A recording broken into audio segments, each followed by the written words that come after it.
ನಮಸ್ಕಾರ ಮುದ್ದು ಮಕ್ಕಳೇ. ಇವತ್ತು ನಾನು ಕೃಷ್ಣ ಮತ್ತು ಸುಧಾಮರ ಕಥೆಯನ್ನು ನಿಮ್ಮೊಂದಿಗೆ ಹಂಚಿಕೊಳ್ಳೋಣ ಅಂತ ಹೇಳಿ ಅವರ ಕಥೆಯನ್ನು ಹೇಳಲು ಹೊರಟಿದ್ದೇನೆ.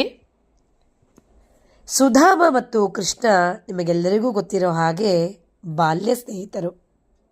ಸುಧಾಮನು ಒಂದು ಸಣ್ಣ ಹಳ್ಳಿಯಲ್ಲಿ ವಾಸ ಮಾಡುತ್ತಾ ಬಹಳ ಕಷ್ಟದಲ್ಲಿ ತನ್ನ ಜೀವನ ನಡೆಸಿಕೊಂಡು ಹೋಗುತ್ತಿದ್ದನು.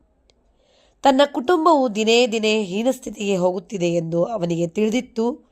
ಎಷ್ಟೋ ದಿನ ರಾತ್ರಿ ಅವನ ಮಕ್ಕಳು ಊಟವಿಲ್ಲದೆ ಹಸಿವಿನಿಂದ ಬಳಲಿ ನಿದ್ದೆ ಹೋಗುತ್ತಿದ್ದರು. ಒಂದು ದಿನ ಸುಧಾಮನ ಹೆಂಡತಿ ತನ್ನ ಗಂಡನಿಗೆ, ಕೃಷ್ಣ, ನಿಮ್ಮ ಬಾಲ್ಯ ಸ್ನೇಹಿತರೆಂದು ಹೇಳುತ್ತೀರಿ, ಅವರನ್ನು ಭೇಟಿಯಾಗಿ ನಮ್ಮ ಕಷ್ಟಗಳನ್ನು ತಿಳಿಸಿ ಸಹಾಯವನ್ನು ಕೇಳಿ ಎಂದು ಹೇಳಿದಳು. ಅದಕ್ಕೆ ಸುಧಾಮ, ನಾನು ಹೋಗಿ ಬರುತ್ತೇನೆ, ಆದರೆ ನಾನೇನೂ ಬೇಡುವುದಿಲ್ಲ, ತಿಳಿದಿರಲಿ ಎಂದು ಹೊರಡಲು ಸಿದ್ಧನಾದ. ಆಗ ಸುಧಾಮನ ಹೆಂಡತಿ ಮನೆಯಲ್ಲಿದ್ದ ಸ್ವಲ್ಪ ಅವಲಕ್ಕಿಯನ್ನು ತಂದು ಬಟ್ಟೆಯಲ್ಲಿ ಗಂಟು ಕಟ್ಟಿ ಗಂಡನಿಗೆ ಕೊಡುತ್ತಾ, ಇದನ್ನು ಕೃಷ್ಣನಿಗೆ ಕೊಡಿ ಎಂದಳು. ಸುಧಾಮನು ಆ ಗಂಟನ್ನು ಕಂಕುಳಲ್ಲಿಟ್ಟುಕೊಂಡು ದ್ವಾರಕಾಪಟ್ಟಣಕ್ಕೆ ಬರಿಗಾಲಿನಲ್ಲೇ ನಡೆದುಕೊಂಡು ಬಂದನು. ಅವನು ಧರಿಸಿದ್ದ ಬಟ್ಟೆಗಳು ಕೊಳಕಾಗಿದ್ದವು. ಅರಮನೆಯ ಮುಂದೆ ತಾನು ನಿಂತಿರುವುದನ್ನು ನೋಡಿ ಯಾರಾದರೂ ಬಂದು ಒದ್ದು ಓಡಿಸಿಯಾರೆಂದು ಭಯಭೀತನಾದನು.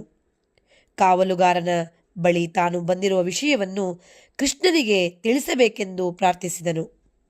ಸುಧಾಮನು ಬಂದಿರುವನೆಂದು ಕೃಷ್ಣನಿಗೆ ತಿಳಿದಾಗ ಅವನು ಕೂಡಲೇ ಎದ್ದು ಹೊರಬಂದನು. ಅವನು ಆತ್ಮೀಯತೆಯಿಂದ ಗೆಳೆಯನನ್ನು ಆಲಂಗಿಸಿ ಪ್ರೀತಿ ಗೌರವಗಳಿಂದ ಗೆಳೆಯನನ್ನು ಅರಮನೆಯ ಒಳಕ್ಕೆ ಕರೆದುಕೊಂಡು ಹೋದನು. ಅವನು ಸುಧಾಮನಿಗೆ ಅರಮನೆಯಲ್ಲಿನ ರಾಜಮರ್ಯಾದೆಯ ಗೌರವದಿಂದ ಆಸನವನ್ನು ನೀಡಿ ಕುಳ್ಳಿರಿಸಿ ತಾನೂ ಅವನ ಬದಿಯಲ್ಲಿಯೇ ಕುಳಿತುಕೊಂಡನು. ಇಬ್ಬರು ಬಹಳ ಹೊತ್ತು ಬಾಲ್ಯದ ದಿನಗಳನ್ನು ನೆನಪು ಮಾಡಿಕೊಳ್ಳುತ್ತಿದ್ದರು. ಸುಧಾಮನು ತಾನು ತೆಗೆದುಕೊಂಡು ಬಂದಿದ್ದ ಅವಲಕ್ಕಿಯ ಗಂಟನ್ನು ಕೃಷ್ಣನಿಂದ ಮರೆಮಾಚಲು ಯತ್ನಿಸುತ್ತಿದ್ದನಾದರೂ ಕೃಷ್ಣ ಅವನಿಂದ ಆ ಗಂಟನ್ನು ಕಿತ್ತು ಅದನ್ನು ಬಿಚ್ಚಿ ಅದರಲ್ಲಿದ್ದ ಅವಲಕ್ಕಿಯನ್ನು ತಿನ್ನುತ್ತಾ, ಆಹಾ, ಎಷ್ಟೊಂದು ಸವಿಯಾಗಿದೆ ಎಂದನು. ಸುಧಾಮನು ಅರಮನೆಯಲ್ಲಿ ಹಲವು ದಿನಗಳ ಕಾಲ ಇದ್ದು ಸಂತೋಷದಿಂದ ಕಾಲವನ್ನು ಕಳೆದನು. ಆದರೆ ಅವನು ಕೃಷ್ಣನಲ್ಲಿ ಏನನ್ನೂ ಬೇಡಲು ಪ್ರಯತ್ನಿಸಲಿಲ್ಲ.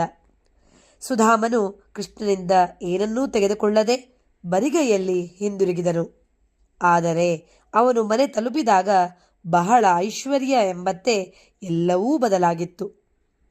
ಹಿಂದೆ ಅವನ ಗುಡಿಸಲು ಇದ್ದ ಬಳಿ ಈಗ ಅರಮನೆಯೊಂದು ಕಂಗೊಳಿಸುತ್ತಿತ್ತು. ಇದೆಲ್ಲವೂ ಆದದ್ದು ಕೃಷ್ಣನ ಕೃಪೆಯಿಂದಲೇ ಎಂದು ಸುಧಾಮ ತಿಳಿದುಕೊಂಡ. ಭಗವಂತ ಅದೆಷ್ಟು ಭಕ್ತೋದ್ಧಾರಕ ಎಂದು ಸುಧಾಮನಿಗೆ ಬಹಳ ಸಂತಸವಾಯಿತು. ಈ ಒಂದು ಕಥೆಯಿಂದ ನಾವು ತಿಳಿದುಕೊಳ್ಳಬೇಕಾದದ್ದು ಏನೆಂದರೆ, ಭಕ್ತಿಯ ಮಾರ್ಗದಲ್ಲಿ ನಡೆದವರಿಗೆ ಮುಕ್ತಿ ಮಾರ್ಗ ಕಾಣಿಸುತ್ತದೆ. ಅಂದರೆ ದೇವರಿಗೆ ನಾವು ಕಷ್ಟವನ್ನು ಹೇಳಿಕೊಳ್ಬೇಕು ಅಂತ ಏನಿಲ್ಲ.